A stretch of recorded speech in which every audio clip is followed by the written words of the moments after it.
Hello. Hi, everybody. Thanks so much for jumping on. We'll just wait a couple of moments for everyone to jump on before we get started. So please get settled. I hope you've got a coffee close ready for us to jump into a productive rapid fire session. So we'll just get started in a moment. Um, Let me just introduce the topic for today. So, look, thank you for joining us for part two of our part two of our four-part webinar series, How to Track Full Funnel E-commerce Performance in 15 Minutes, where we'll walk you through how to track that entire e-commerce funnel from those shoppers just learning about your brand through to those loyal brand advocates and understanding exactly which channels and campaigns are driving those results. So at Athos Commerce, we work with Australia and New Zealand's leading e-commerce retailers to turn every shopper interaction into revenue growth across both on-site and off-site product discoverability. Now, a little bit of housekeeping before we really get into it. This session is being recorded, so all of you that have registered or are live with us now, you'll get sent that priority access to this recording. Keep an eye out for this in your inbox once we've wrapped up. Now, as I've said, this session is also part of our four-part series, so we hope to see you the same time next week as we run through how to optimize category pages by margin, inventory, and conversion rate. Now, given it is a rapid fire session, we likely won't have time for questions, but please feel free to pop these into the chat as they come up or reach out afterwards so we can get to those after that session. All right, brilliant. I think let's get into it. So let me start by introducing your hosts today. I'm Alex Ross, Senior Business Development Manager here at Athos Commerce, and I am joined by the wonderful Chantel Brayley. Chantel, I'm so excited for you to join me today. How are you? I'm good. How are you? I'm really well. I thought maybe you could introduce yourself for the audience today. Amazing, because it's hard to explain what I do. So I am first and foremost the general manager at New Harvest slash Naked Harvest Supplements, but I'm also a fractional CMO. And I think that, one of the brands that I get to work with the Athos team with is with Sundays, which is a fashion brand that was established about 12 years ago and is a little bit of wholesale, a little bit of D2C. So I guess the good thing is everything that we're talking about, I'm across a couple different verticals. So I can have that insight.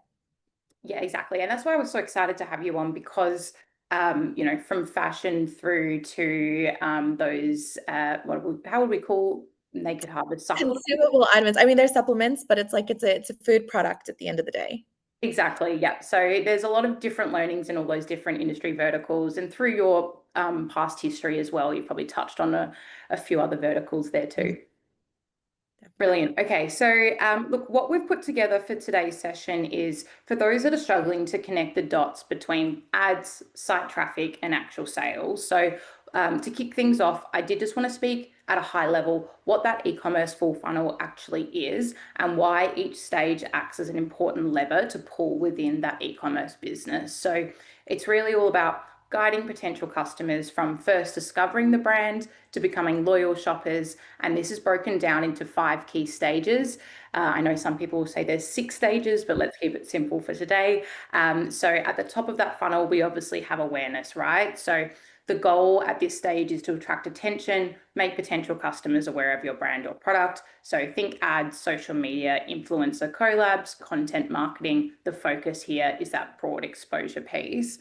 Then when we get down to interest, so once someone knows about you, you want to spark their interest, provide engaging content, videos, blog posts, email newsletters, that type of thing, to really highlight how your products solve their problems or improve their lives for that Naked Harvest piece. So it's about capturing their curiosity here and getting them bought into that brand. Now, consideration. So potential customers are evaluating their options at this stage. They might compare your products with competitors. Offering reviews, testimonials, special offers here can really help to tilt their decision in your favor.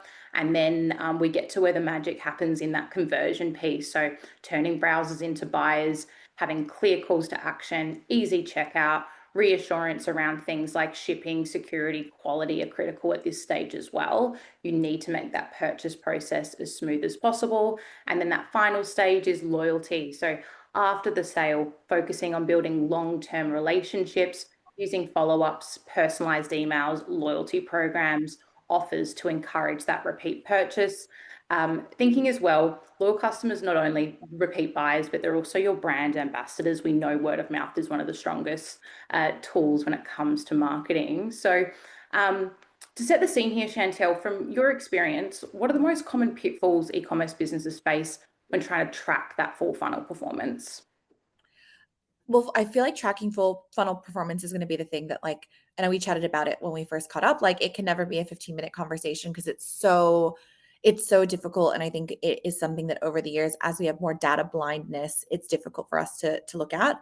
So what I actually like to do is look at my overall strategy to make sure that I actually have strategic things that are working across every single part of the funnel, which often businesses aren't doing. And that sounds crazy, but we set everything up under the concept of everything needs to be conversion. And ultimately, like, you can get wins that way, but you're not going to build a brand, so it's a short-term win.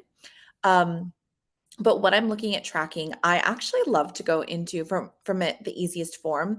I'll have all of my reporting from all of my ad managers, but I'll go into Shopify and actually look at my conversion rate breakdown to try to figure out, do I have an awareness issue, an interest problem, a consideration problem, or a conversion problem? And so for anyone who's like wondering, what I'm saying is, like, when you go into analytics, you've got those kind of like four little bars and it shows the drop off. I look at that to figure out, aside from the ROAS that's being reported across the channels, which everybody's going to take credit for everybody else's work.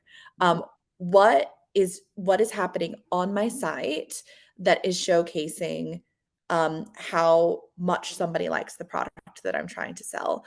Because if you are not having add to cart, then you have it, well, if you have poor traffic, you've got an awareness issue. If you're having poor add to cart, you're having an interest or a consideration issue. If people are not reaching checkout, then you possibly have an owned media issue, and if they're not converting, then you could have an owned media issue, a retargeting issue, or hopefully not a site problem. But if there's a big drop off at that point and you've been a little bit cheeky with playing with things you shouldn't have, then that will point to that. So I know that's a very simplified way of saying it, but it's one of the clearest views of, like, where's my business falling over. Yeah, it's a really interesting take. And is that all available in Google Analytics for you? Is that kind of that main, when you talk about those four? It's available. You can find it in Google Analytics. I really think that I'm still on the train of, like, I wish that we had universal analytics, because GA4, like, I chose to not be a data analyst in my career. And so I can only get so deep in that place before I'm like, am I looking at something helpful, or am I trying to narrate, like, as a storyteller, am I trying to create a story that is a bit convoluted? So this is actually just, I pull it directly from Shopify, because very, like, even when you have, like, one of these amazing, and there are so many amazing third party pieces of technology you can plug in to help with your attribution, but if you don't have that, which a lot of brands don't have, and that's totally fine, the differences between what's happening in your ad manager and then what's happening in Shopify is what it is what I always use to break down where the problem is. And what I've learned is, as I've created strategies around, I'm just gonna, my whole goal is to get more people to add to cart, and I create strategies around that. Then I'm like, okay, I've addressed my awareness, or I've addressed my interest and consideration problem. Now I need to address my conversion problem, and you can kind of like break it down piece by piece. Yeah, look, that makes sense. And I think as well, talking about those stages for different brands and different products that we're selling, that those stages are going to be drawn out, right? So let's say like a wedding dress, it's a long consideration piece. Whereas something like consumables, where we do want to be having that kind of quick, short to purchase, particularly if they're a loyal shopper and they're just coming through, and you'll see that move a lot quicker. Yeah, if you have a low ticket item, then it's much easier to track attribution because it's such a short consideration process. Like, I don't need to think about, if I'm going to buy black tights that I really want, because if I want them, I'm going to buy them. If I don't want them, I'm not going to buy them. But like wedding dresses, furniture, anything that's a bigger ticket piece, your goals aren't being tracked in whatever attribution window is currently on offer, because there's not going to be one that's long enough. So it's a lot more difficult. Yeah, it's a good point. More difficult, but higher reward at the end of the day when you've got those high ticket items. It's a big win. Yeah. So as you've said, each stage of the funnel tells a different story. So, from your experience, what are the most common kind of pitfalls that e-commerce businesses face when trying to track that full funnel performance? Um, Generally, I believe that it's like they look at everything and they think that it is just a marketing problem when often everything is going to get pulled into marketing, but you also could have an e-commerce problem or you also could have a stock problem. So, like when I broke down like are people adding to cart? Yes, that can definitely be a marketing problem where you're not creating demand, you're not educating a customer, you don't have good storytelling. But it could also be that your customer can't find the product, that you don't have enough simple ways for the customer to add to cart from the product listing page, or that the product's simply not in stock and you're not appropriately resourced to track that demand with back in stock requests. So, um, I and I think this is like as my career has changed, I love that I've moved more into a GM capacity or where I've worked more holistically with brands because as marketers, like, wow, it's always our problem. And like, it's actually not always a marketing problem. Like, it's very much a what is the synergy of the business? And is everybody working together to meet the end goal? Because if it was just a marketing problem, then we would all just throw money into ad manager and be millionaires right by now, right? Like, if it was that simple, wouldn't we all be doing it? Exactly. And I think Yes. breaking down the metrics for each stage of the funnel can help with that, right? So just could you talk through some of the metrics that you're most interested in when looking at these different stages?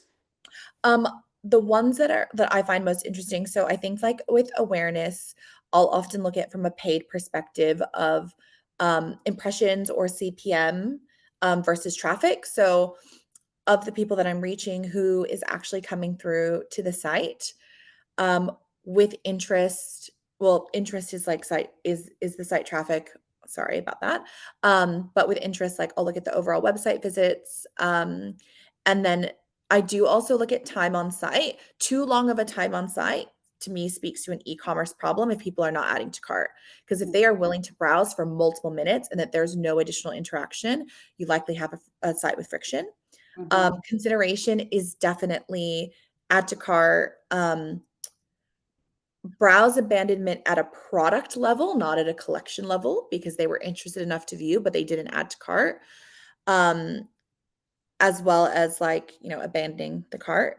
And then with conversion, it just comes down to whether or not someone is even reaching the checkout page at all. Like, and oftentimes, like, there's just something missing. Like, how frequently do we add things to cart, go to checkout, and then we get distracted and we don't buy things? Like, me all Yeah. the time. Well, and also to that, I suppose, like what pop-ups are coming through that are Yeah. distracting people from that main call out and that conversion. Exactly. Even little things like, is Apple Pay easy enough? If there's Apple Pay there, I never forget to check out because I don't even need to worry. I don't need to worry about anything. And I know it sounds really simple because you're like, oh, I definitely have after Apple Pay, but like, how many times are we testing our own site? It's so easy to just forget and not look at those little tiny things. And then obviously loyalty, like the more like focusing on your repeat customer rate is so important. I love that um a lot of brands that I work with, like we have really great repeat customers because we're really focused on great storytelling and great marketing. So we do get to focus on acquisition. So the top of funnel is much important. But if you don't have to spend money on aggressively on repeat customers, then it means you can focus on growth and not just retention. And I think the last couple of years have been a really big divide on growth and retention. So like leading into Black Friday right now, you should be focusing on nurturing the people that you have, priming and educating them while still really focusing on awareness because it is cheaper to do that right now than to do it a week before your Black Friday sale. Yeah, absolutely. And look, speaking of Black Friday, I think what would be those top call outs that we could help the audience with today leading into this? What are those action points that they can take away? I think the first one would be like keep everything very, very simple. It can be exciting, but it needs to be simple. So if your offer is too confusing or too hard, um, you won't have the same results. So, like, think about if you could make it simple instead of doing spend, I'm going to give spend and save for an example. You do it because you're like, well, I only want to give a good discount on the higher ticket items. It's very confusing. You likely will have a lower conversion rate than if you went for the discount that sat in the mid tier of your spend and save and made it really easy for the customer.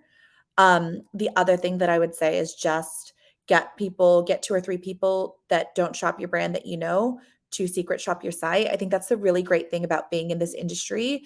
Like, just send someone a DM and be like, hey, can you spend 10 minutes? Sometimes you'll send them a gift card to do it if you can. If not, like, everybody's willing to help each other out. Let someone else see the friction points. I was shopping a brand today and I'm like, ooh, this is really confusing. I'm like, I hope that I'm not being a jerk. I'm just going to send them a message because I don't want them going into Black Friday with this confusing thing because I wanted to spend money and I couldn't. Yeah.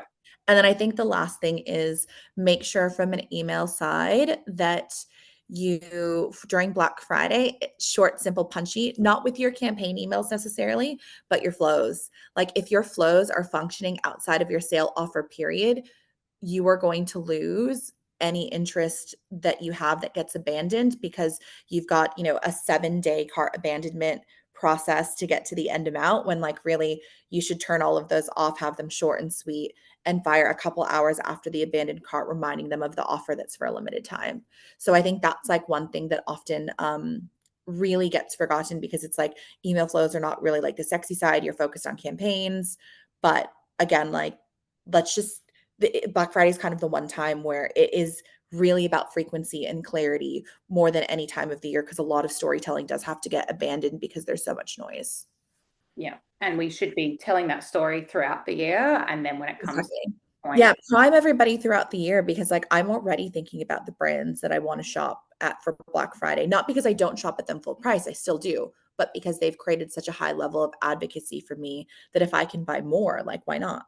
yeah, exactly. And I love that call out too of fresh eyes to the site, sending it to friends. I think the most painful one is sending it to parents and people like that, where you'll see how they interact and you're like, oh gosh, are they going that way? But it's one Yeah, you never thought of. yeah. Yeah, Brilliant. I just went on a big site that actually had like beautiful stuff. I really wanted to buy this particular shirt, but it was sold out in the color. So I went to search the shirt name because there wasn't swatching configured. So I couldn't toggle between colors, which I'm like, oh, that sucks. But I was like, I'll search it. And then I searched it and it's showing the search results. So those are like 3 levels of friction to where like, I just really want to buy this shirt, but it's sold out in my size. Give me another color. I can't find it in any other color. And Yeah. like, my patience will be bigger now than it will be during Black Friday when everybody else is offering a message. So like, fix that today. Yeah, that's a really good call out. When there's so much competing, we need to take that friction off site as much as possible. Before we wrap up, one piece I did want to mention really quickly was within the Athos Commerce platform, there are so many different tools here which relate to different stages in the funnel. So, thinking about awareness, we have that marketplaces, social commerce, advertising channels, and then we get to the interest and that product discoverability, and then obviously that conversion piece. So Chantel, we could chat like an hour at the least, I think, on this topic, and we haven't even got to attribution models and all of that. So look, we're at time. Really appreciate you joining me today. If anybody is struggling with this, please get in touch. Happy to put together an audit of that site, talking about fresh eyes, or even your feeds as well ahead of peak retail periods. We will hopefully see you all next week for our third session. Brilliant. Thanks so much, Chantel. Thanks, everybody. Bye.